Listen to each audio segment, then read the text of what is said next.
like if we speak about cultural workers, increase visibility of Ukrainian culture. Visibility means survival.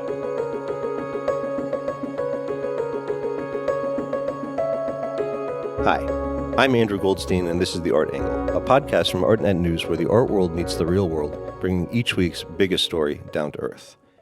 On February 24th, just 3 short weeks before this recording, the world as we knew it was utterly upended by the Russian army's invasion of the Eastern European nation of Ukraine. Spurred on by Russian President Vladimir Putin's dream of restoring a quasi-mythical version of the Russian Empire, the assault has unleashed devastating carnage, widespread damage, and a complex political and socioeconomic crisis whose effects have been rippling around the globe ever since. Yet stories of breathtaking heroism and selflessness have also emerged from the fog of war, and the indomitable spirit of the Ukrainian people has won hearts and minds across continents, leading millions in the West to stand in solidarity with them. As in any armed conflict, however, culture can become collateral damage. In addition to causing widespread death and displacement, Putin's war machine has already inflicted irreversible harm on some of Ukraine's most cherished museums and heritage sites, and it is threatening to do the same to the country's vibrant, homegrown art scene. As with the rest of the nation, that art scene has much more fight in it than most outsiders knew. To tell the story of resistance, Artnet News Europe editor Kate Brown spoke to 2 key cultural figures who are based in the Ukrainian capital of Kyiv and who have stayed behind to counter the crisis in whatever way they can. Platform 14, now arriving AC 56 from Besieged. Scheduled arrival 17:16.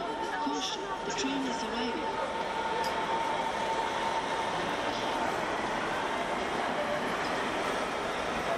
Dear refugees from Ukraine, welcome in Berlin. Please keep clear from the platform in the areas of the stairs. Please leave the platform by stairs or elevators downward, and follow the instructions of the volunteers with the yellow and orange sweaters. Since the breakout of the war, around 2.8 million people have had to flee their homes and lives in Ukraine. It's a staggering number for a conflict that erupted just under a month ago. In Berlin, Germany, where I live, thousands of families and individuals have been arriving here every single day to the train station. These refugees bring with them whatever they can fit into a suitcase or 2, and the city and networks of volunteers have been scrambling to figure out how to support them. Back in Ukraine, those who have stayed behind have had tough choices to make as well. Vasyl Sherepanin, who is the director of the Visual Culture Research Center in Kiev, an organizer of the Kiev Biennial, and a founding member of the East Europe Biennial Alliance, met with me on a video call on the 12th day of war. Yeah, thanks first of all for having me. Together with the family, we had to evacuate from the city of Kyiv some time ago, so we moved to the Western Ukraine. So relatively, we are now safe because we actually didn't want to leave the city if it was not our kid, because it's really pretty hard to run to the bomb shelters like 10, 15 times per day. And also in terms of food, there are shortages in Kyiv and you have to queue to get some food. So it's really pretty challenging. So we decided to go outside of Kyiv, unfortunately. Sherepanin has been a central figure in the art scene in Kiev over the last years. But he, like many of the country's curators, artists, galleries, and museums, and like civilians all over the country of more than 44 million, have had to halt all their usual activities. Their futures are now totally on hold in order to deal with the realities of a sudden war zone. We can speak about artists who had no ability to leave the country, who stayed in Ukraine. But in general, the problem is that what actually happened is that just in one day, everything was destroyed.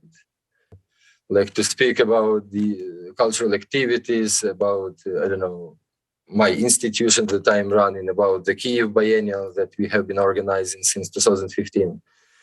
But everything was very much politically motivated, socially engaged, and so on. Really direct political outcomes. But at the same time, I think the biggest problem now is basically what we are facing militarily. It's a constant feeling being here that basically the outside world, the West, is just observing how we are being exterminated. to put it bluntly, but this is the truth. The situation is heartbreaking and unfair on so many levels. Prior to the Russian invasion, Ukraine had been going through something of a cultural renaissance as well. It was a popular destination for tourism within Europe, and some had been calling Kiev the quote-unquote New Berlin. With its rich history, art, museums, architecture, and its much-acclaimed nightlife, the cultural art scene in and around Kiev had been thriving and rapidly expanding, and there was an influx of cultural collaboration. There were new openings of venues and events, like Vasil's Kiev Biennial, the commercial art gallery Voloshin, and the Naked Room Gallery, a contemporary art space run by curators who are also organizing Ukraine's pavilion this year at the Venice Biennale. And that is naming just a few. But in just one day, the war took it away. I'm not quite sure whether it's the right moment to depict and discuss the situation before the war, because this world has already gone. And I'm not sure whether we will have an opportunity to revive it in any form or shape. So we are rather confronting a totally different challenge. So of course we can speculate how great it was and how vivid the cultural life was, but obviously that there is no cultural life at the moment at all. And while many civilians have understandably fled the country or headed to cities in the West, some, for many different reasons, have chosen to remain where they live for now. The urge is completely understandable. This is home. One of these people is the artist Nikita Kadan. He has been sheltering in place in Kiev at that commercial gallery I mentioned earlier, Voloshin, which represents him. The owners, meanwhile, are stuck in the U.S. due to the war. In Kiev, Kadan is doing everything he can to communicate the atrocities and experiences of the invasion, just like Vasil. I spoke to the artist on the 14th day of the invasion while he was at the gallery. I'm in a space of art gallery turned to a bomb shelter. This space was a bomb shelter during Soviet time, and then it was turned to a space for art, and now again people hide from bombs and from shelling here. First 2 days I was at my home, then I moved here. For now I'm sleeping in the corner in an exhibition room, where I had my exhibitions as well before. There is an assistant of the gallery with her relatives and friends. And there were 2 artists with their families, with their children, but they flew to the west of the country. So I'm only artist now, but there are other people. Is the gallery underground? Yes, it's underground. And are you able to go up to the street regularly? Yes, sure. I have to pick some food. There is no oven. Go to my apartment to cook something. Nikita seems to be maintaining at least some sense of normalcy for now. He is busy continuing to make art, drawing and documenting his experiences. In general, his work, which spans installation, painting, and graphic art, addresses socio-political developments within Ukraine and considers what lingers behind from Soviet communism. Eerily, when the war broke out in February, one of his works, which depicts a bombed-out building in eastern Ukraine, was on view in a show in Miami. So I'm go on with professional activities, and I even arranged a small group show of the works which were in the storage of the gallery. I'm drawing, writing a diary, communicating with the press. This morning I spoke on the conference in Ljubljana, and it's also something I can do for Ukraine. For sure, I am speaking about current war and about what can be done. I asked Nikita what he had been doing in the days before the country woke up to air raid sirens. He said he had been living life in the usual way for the most part. I had plans to go to residence in Krems in Austria for March and April. I had my plane ticket for February 26th. Sure, it was cancelled then. We had several exhibitions. We ran a project space for video called Gerelo. Lots of artists from different parts of the world. And life was quite regular. like cafes and museums, they were open. But already for around a month, there were messages about Russian troops gathering near the border, involving Belarus into conflict. So lots of people were quite nervous, but lived rather normal life. There are some key events to know in order to begin to really understand just what has been quaking in the cultural and political spheres in the lead up to this current war. One pivotal moment was the Maidan uprising in 2014, also known as the Revolution of Dignity, where Ukrainian civilians took to the streets in Kiev and overthrew the pro-Russian president Viktor Yanukovych. In the wake of this, the cultural scene became much more mobilized, and the country and the art world looked increasingly westwards as they sought sovereignty, self-determination, and a better working democracy. It's also important to remember that what is happening right now in Ukraine is also a new chapter in a war that started just after the Maidan uprising, 8 years ago. In 2014, Russia annexed the Ukrainian peninsula of Crimea, and as a result, many Ukrainians in the art scene cut ties and began to turn down projects funded with Russian state money. Ukrainian artists were also very much political in this time. Nikita explained to me how the art scene became enmeshed in social protest, and how artistic and curatorial endeavors inevitably intersected and dealt with the new realities that they were facing, as well as the rising tension with Russia. Ukrainian art turned more political. Some practices turned political in, I would say, very official patriotic, or even in a nationalist sense. But also, it gave new energy to a movement of critical art, of politically engaged critical art, which was present on Ukrainian scene for much time before. But this tendency became one of the dominant. And also Ukrainian art got this historical, or even to say historiographical dimension. We started to connect present with the past. After 2014, we could see a lot of artistic practices which deal with historical continuity and also with a critique of nationalist historical narratives, nationalist way to tell the history. One major project Nikita turned down was an invitation to the massive group show Diversity United, which traveled from Berlin to Moscow last year. The show, which included artists like Olafur Eliasson, Georg Baslitz, and Mona Hatoum, was supposedly about democracy, dialogue, and European diversity. But it was scandal-ridden, and among many of the issues that arose with the show was one major one. An official patron was Russian President Vladimir Putin. Nikita and many others found that fact untenable.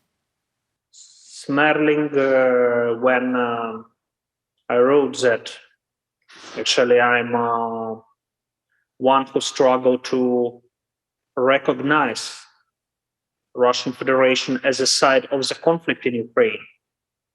So I cannot exhibit under Putin's patronage. He didn't answer this mail. Wow, and this is Walter Smerling, who was the curator behind Diversity United. Yes, exactly.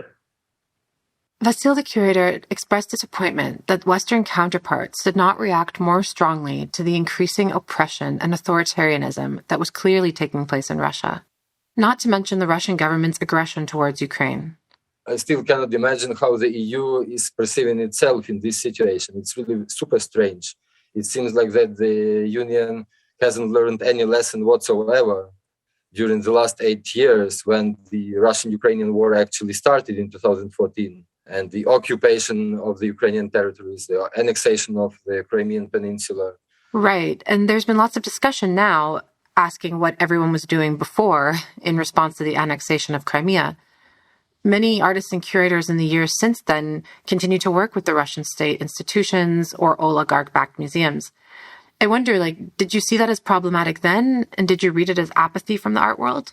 It was some period just right after the Maidan Revolution, that it was, in a way, somehow palpable even here in the country, that the EU and other Western countries did put some attention, also in terms of the Western media, onto Ukraine. And it was also the moment when our Visual Culture Research Center started the Kyiv Biennial as a kind of a vehicle or instrument using the artistic and cultural means in order to continue this political impact that the Maidan Revolution had on our country and also onto outside world. So basically the very intention was also to provide a platform also to the outside so that foreign artists and cultural practitioners could have a possibility to learn something from our unique political experience, because it's not so often in today's world that you basically saw, to put it in Hegelian ways, in a way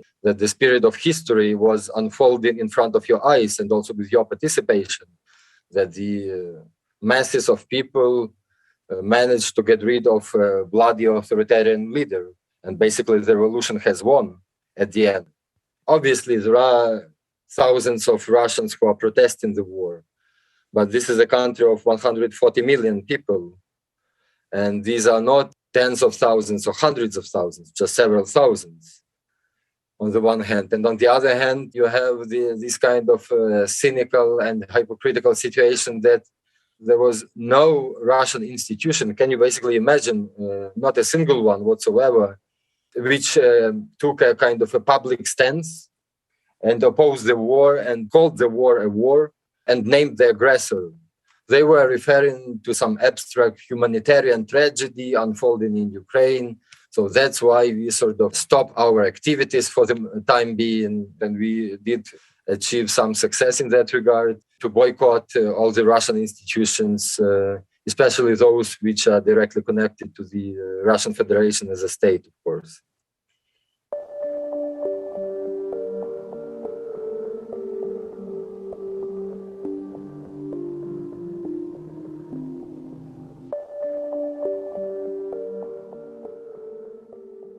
In the wake of the war, Nikita has been using social media to discuss and share information. He's been posting images of Kiev's deserted squares that used to be full of people and teeming with life. He documents himself walking through these empty streets of his home city, and each caption counts the days. In these pictures, his facial expression is haunting and hard to read. He's also been sharing Ukrainian art historical content, including information about modern Ukrainian artists. I asked him what social media and social media networks have meant during a time like this.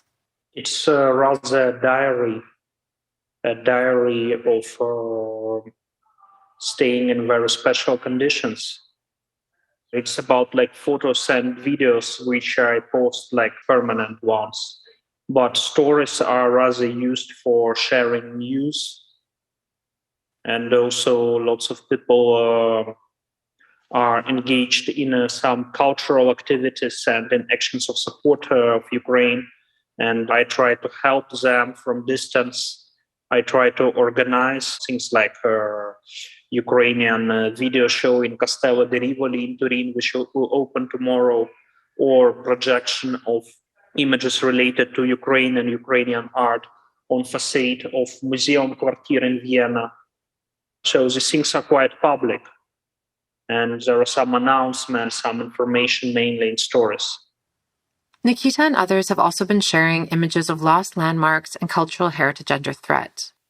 Few in the country will forget how, in November 2015, the Donetsk Regional Museum of Local History was hit 15 times by anti-tank missiles, and it lost more than 30% of its collection. During that earlier phase of war, more than 30 other cultural institutions also reported damage. And now, in this current chapter, cultural heritage is again in the crossfires. The art community has been working to protect what they can. My friends from Ivano-Frankivsk now are working on evacuation of artworks. Some pieces of art, of architecture, and some important cultural landmarks, like Slovo building in Kharkiv, the house where most of Kharkiv modernist writers of 1920s lived together. It's like a monument to this red renaissance, like early communist flourishing of Ukrainian modernist culture. It was hardly damaged by Russian shelling. They burned museum in Ivankiv. And maybe the works of a genius Ukrainian female artist Maria Primachenko, which are stored there, maybe they were saved by local people, at least some works. Or maybe they were burned together with museum. We don't know. They destroyed already several prominent pieces of 19th century, early 20th century architecture. I communicated, mediated between Western institutions and family of Fedor Tityanich, this great Ukrainian cosmist and ecologist artist from 80s and 90s. All his heritage was stored in a small apartment in the center of Kiev. And several Western museums were ready to get it, to deposit, but to pick it only on the border. And family was unable to transport it to the border. To transport something from Kiev to Polish border now, it's a huge problem.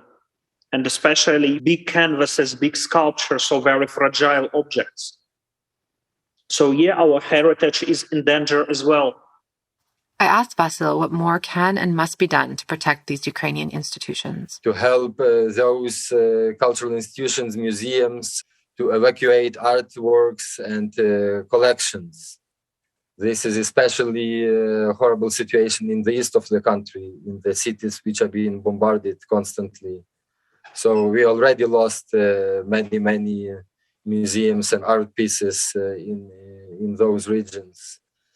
Another thing, especially at the beginning of this full-scale war, we have been addressing different also Western institutions to expel Russian institutions from various international events, including biennials and stuff. Another direction, my colleagues, myself included, but also people I know from the field, they are basically reacting to the situation in different manners. One of the directions is basically documenting the Russian war crimes. Yeah, many initiatives who are doing that. And I think this is also very much important in terms of being active on the information front. But this is also something to be sort of preserved for the future, because it's just today that the International Criminal Court started its session in The Hague. The more you become aware of what Ukrainians are going through right now, the more impressive it is that artists like Nikita have found the energy to continue to make art. Art has very special instruments of understanding. It's a cognitive machine which uses the means of intuition, imagination. Maybe now when we do a Ukrainian art show somewhere, we are interested to, provoke as much publications as possible and gain as much visibility as possible.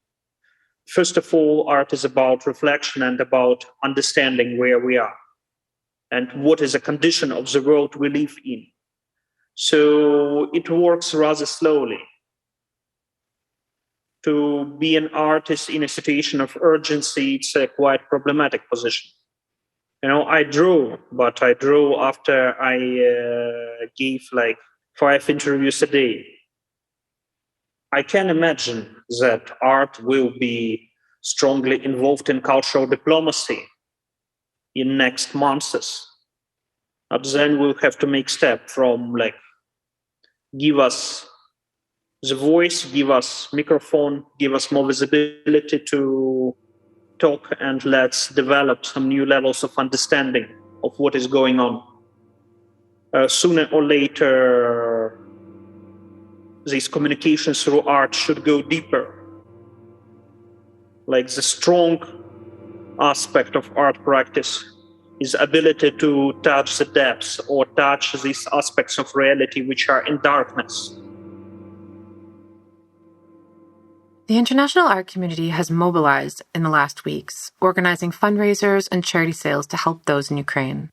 Many people in the art scenes in Central and Eastern Europe have also been working to host and drive refugees. I asked Vasyl what more the international community can do to support Ukraine. The true political solidarity at the moment from the cultural field would be really to to politicize this issue as much as possible and not go to culture only. We need that all institutions, including the cultural ones, to step up and to make as much public pressure as possible onto their respective governments in order to stop pretending that this is somebody else's war.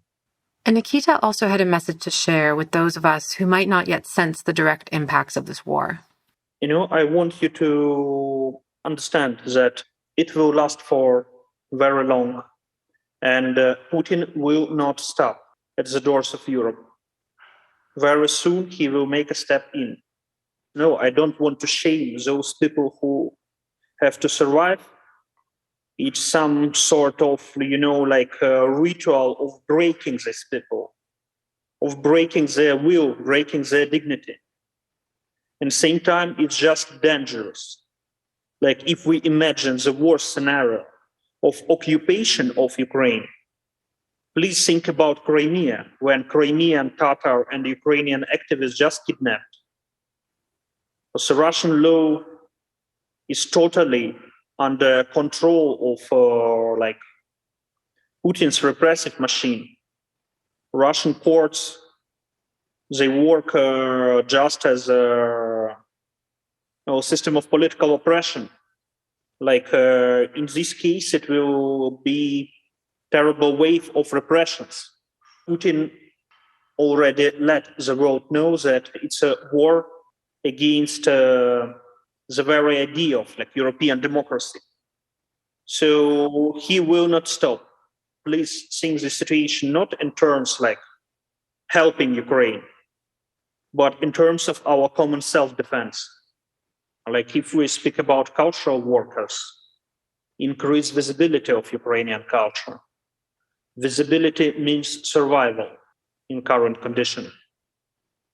If we speak about people in the cities, those who bring medicine to old people and people with disabilities, lots of initiative of humanitarian help.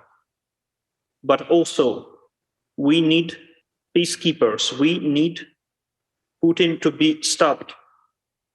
That if there are means to stop economically, please do it. Lose the money, not to lose the life tomorrow. And please think, is people of Ukraine, is it a price? Are we a proper price to postpone this risk? Each day brings new victims. Ukrainians are killed by missiles and aviation. Each day brings new victims. In the days since our interviews, the war has escalated dramatically, with terrible losses of life around the country. The capital is now coming under heavy fire as the Russian army doubles down its attack on Kiev.